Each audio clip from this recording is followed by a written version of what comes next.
There is a very specific conversation which has been kickstarted at least once per year over the past decade with a lot of my close friends. I noticed that we all tend to have mixed feelings about this conversation, and we all tend to gravitate towards having a different opinion on the topic. The question that is always up for debate is it worth it? Welcome back to my channel. My name is Reece, and in today's video, I am looking for an answer in regard to the amount of effort and pressure we as humans put on ourselves to determine if it really is worth chasing success. Now, when I say is it worth it, I'm referencing the amount of effort that goes into being consistent, which feeds into the broader argument of is it worth working consistently towards success? So let's first define success in relation to the conversation taking place. Success here is being defined as working towards the Australian dream. And in short, for most Australians, that looks something like owning a house in a nice suburb, potentially having a few investment properties by the time you retire, earning a salary that is well above what you need to survive, and overall following the overall trend of capitalism. Okay, so with the setup out of the way, let's get into the crux of today's video. Humans are greedy by nature. Most people that I have met throughout my very short period of time on this earth are not satisfied with their current lives. They preach that they are satisfied with what they have, but most of the time it's pretty obvious that they want more. And to be clear, in this instance, I am not only talking about people who are unable to afford their basic needs, this goes all the way up to people who are debt-free and have been earning six-figure salaries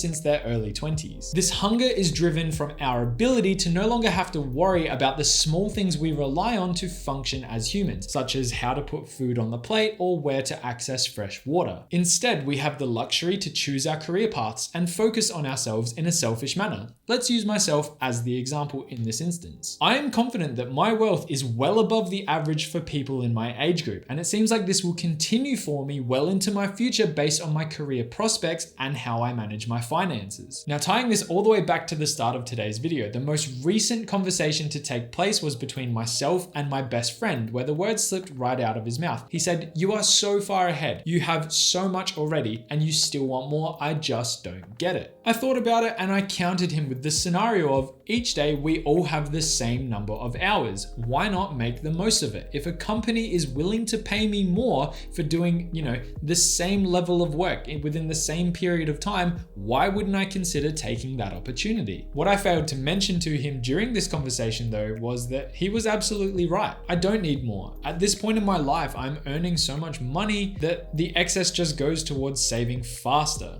But saving for what? A bigger house that won't bring me any more joy than the one that I have now. A faster car that I can't fully utilize because speed limits exist. More time.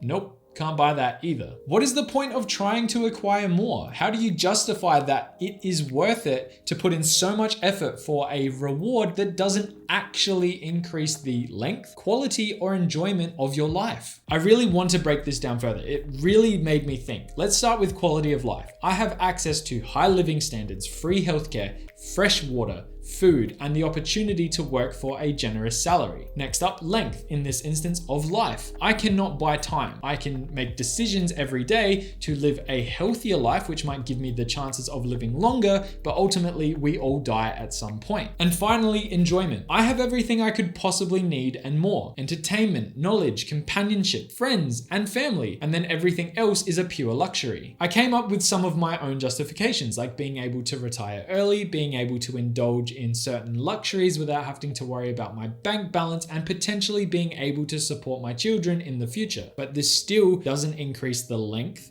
the quality, or enjoyment of my life. So who is right in this argument? Because I can see the pros and cons of both sides. I took a step back and tried to look at it from a different perspective, and the conclusion I came to was that I personally am happy putting the effort in. It drives and motivates me to make the most of each and every day. The latter, however, definitely presents a very strong case. There is some concern with how this movement to succeed in life cripples people and consumes them to the point where they reach old age and end up dying with regrets regrets because they missed out on the opportunity to experience much at all. To add to this, these regrets take many forms, such as people never pursuing their dreams or aspirations, working too much, or not making enough time for family and friends. Neglecting the small things which bring us joy, like actually telling a loved one that you love them. Bottling up emotions instead of speaking out against things that are important to you. Holding grudges instead of resolving conflicts with people that you have issues with. And my personal favorite, making better financial decisions which would have impacted your future greatly. The key takeaway here is that I never said my way is the correct way. It's just how I am doing it. I believe I have found a balance in my life at such a young age, and I am very grateful for being able to do so. I make sure to make the little things count, whilst also trying to push myself forward to build a life that I can look back on when I'm old with a smile on my face, and hopefully one that I can look back on without serious regret. Although at times it may be tiring, I have gained so much in such a short life, which has been filled with experience, opportunity, and a general sense of enjoyment every day, which I personally believe is a direct output from the input of being consistent in my efforts to work hard and achieve more. Life is what you make it. Find the balance between giving enough of a shit to make each day seem like a positive step forward, whilst also making the most of the good things you have in your life. And that's pretty much it. I hope you enjoyed today's video. I hope you got something out of it. I certainly did. It was a really good reflection to make, and I'm really glad that I actually took the time to put it together. If you did enjoy it, don't forget to hit like and subscribe down below. Turn on bell notifications on so you don't miss out on any of the videos I release over however long I continue to make YouTube videos, which seems like it's going to be indefinite because I really am enjoying this process. And with that being said, I'll leave you there. Have a good day, have a good week, and I will see you in the next one.